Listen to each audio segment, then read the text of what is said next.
Hello and welcome to Michael's Minty Music for today. Today we review the Velvet Underground self-titled 1969 album. It's pretty good, very consistent, and decently high quality overall, so pretty good.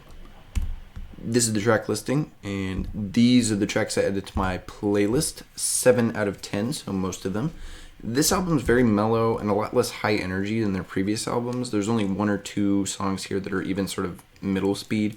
Pretty much every song on the album is slow, more ballad-esque. Fortunately, that style has enough variety to keep it decently interesting throughout the album, although by the second side, things do start to kind of drone a bit. Because all the songs are the same speed and sound, the album sounds very consistent but doesn't have a lot of flow. The opening to the second side almost goes somewhere, but it ends up just back where side 1 was, so it doesn't really go anywhere. It just seems to go somewhere. After Hours is a great closing track, though, so they managed to end it well, and it kind of comes together fine as a piece.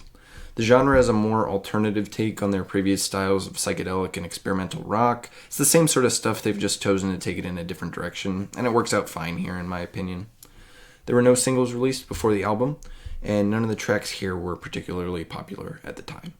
My favorite track here, though, probably Beginning to See the Light, the opener to side 2. It's the most upbeat track here. Really gives the album a driving energy right when it needs it the most, in my opinion.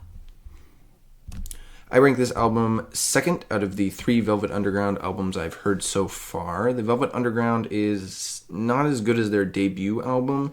That one has a lot more variety, hitting the alternative sounds along with, the experimental and psychedelic stuff. But it's definitely better than their second album, White Light, White Heat, mostly because there's just more here than on that one. Their 1968 album's a little threadbare. Also, the quality doesn't decrease with the change in style, so the Velvet Underground just feels like they took the stuff they were doing in White Light and went a different direction, resulting in a slightly better album overall. However, this album doesn't take my top spot from 1969. That goes to The Beatles' Abbey Road, which is definitely better than the Velvet Underground by a significant margin. They're not beating the Abbey Road. Abbey Road's really good. Next up is Duran's 1990 album Liberty. It's alright. They were searching for a new sound at the time, so some of the tracks are pretty good and some aren't great. So the album's a bit mishmashy as a result. So stay tuned for that, and as always, stay minty.